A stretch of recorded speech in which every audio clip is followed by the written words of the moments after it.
সেই সোনার বাংলার ছেলেমেয়েরা বাংলা লিখতে পড়তে পারে না শুদ্ধভাবে, শিক্ষা পেয়েছি বলে ধরে নেওয়া হবে। তারপরে হচ্ছে বিদেশি তহবিল পাওয়ার জন্য শিক্ষিতের ডেফিনেশন, শিক্ষার ডেফিনেশন করে নাই, কিন্তু শিক্ষিতের ডেফিনেশন করেছে। সেটা হচ্ছে আপনি স্বাক্ষর দিতে জানেন কিনা। কারণ হচ্ছে যে আপনাকে বিদেশের অনেক তহবিল লাগে, একটা মূর্খ জাতি আমরা লেখাপড়া জানি না, তো আমাদেরকে টাকা দাও। তো প্রতি বছর এই কথা বলে বলে আমরা প্রচুর ভিক্ষা পাই। এই ভিক্ষাটা আমরা কন্টিনিউ করতে চাই বলে যেটা হয়েছে, আমাদের সম্মানিত বর্তমান সাবেক সংসদ সদস্য মহোদয়রা, রাষ্ট্র সরকার মহোদয়রা যারা ছিলেন, সবাই মিলে সিদ্ধান্ত নিয়েছেন যে আমাদের শিক্ষার হার হচ্ছে, যিনি লিখতে পড়তে পারেন বেসিক, স্বাক্ষর দিলেও চলবে, এটাই হচ্ছে আমাদের 70%+। কিন্তু আসলে শিক্ষার যে ডিফাইন্ড জায়গা আছে গ্লোবালি, সেখানে আপনি যদি বিবেচনা করেন আমার শিক্ষার হার কোনোভাবেই 30% ক্রস করে না। তো এখন প্রশ্ন হচ্ছে, আমার একটা জাতির কত অংশকে আসলে লেখাপড়া করে শিক্ষিত করা দরকার? সবাইকে লেখাপড়া করানো দরকার? সবাইকে এর আগে বলে গেছে স্কুলে কলেজে বিশ্ববিদ্যালয়ে পড়াতে হবে?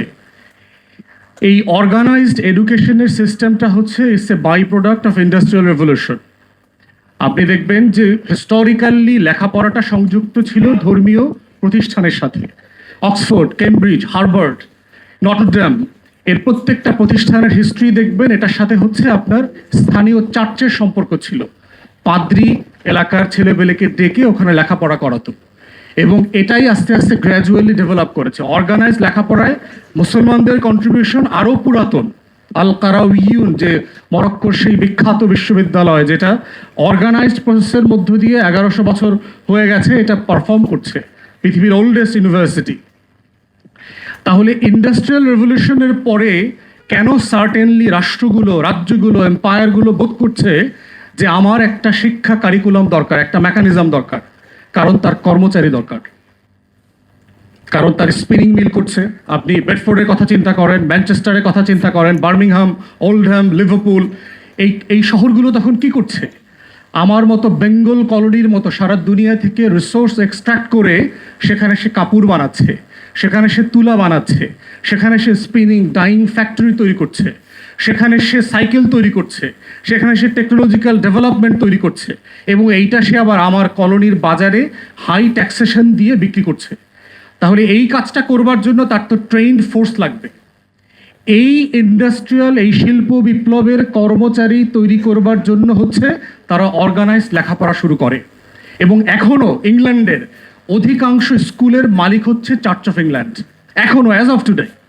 কারণ আমি ইংল্যান্ডে মাস্টারি করছি, স্কুলে কলেজে, আমি সেখানে দেখেছি মানে হিউজ, মানে যে কাঠামো আপনার, এবং দেখবেন বড় সকল স্কুল হচ্ছে চার্চের সাথে কানেক্টেড।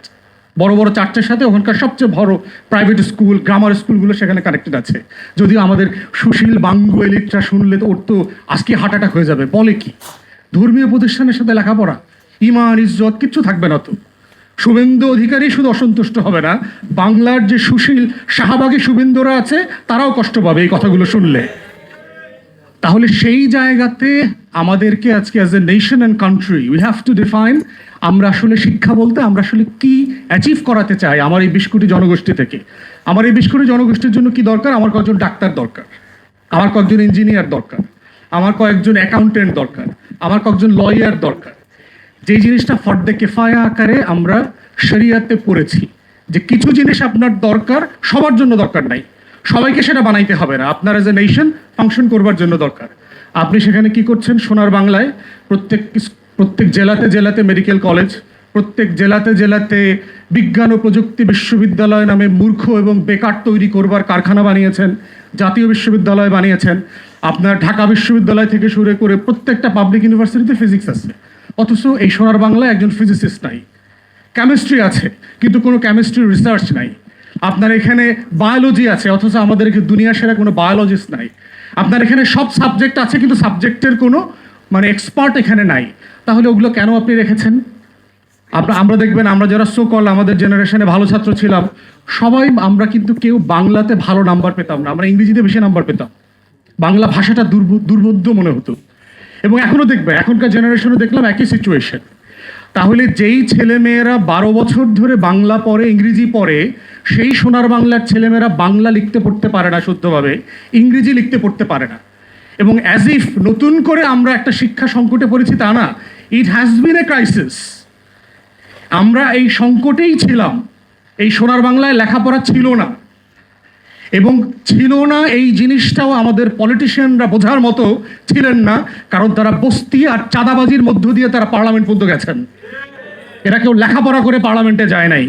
তাহলে এই জাতির ট্র্যাজেডি হচ্ছে একটা মূর্খ generation have been the governors and rulers for generations for last 5 decades। এই মূর্খ জনগোষ্ঠীরা যখন জাতির নেতা হয়, তখন সে চিন্তা করে ইন্টার পাস ডিগ্রি পাস কেন, সাইন করতে পারলেই তো হইল। কেন সাইন করতে পারলে হয়? পুরাতন ব্যবস্থায় ছিল যান, দাদন সিস্টেমের কথা মাথায় রাখেন, জমির দলিলের মালিকানার কথা চিন্তা করেন। আসলে আপনার কি লাগে?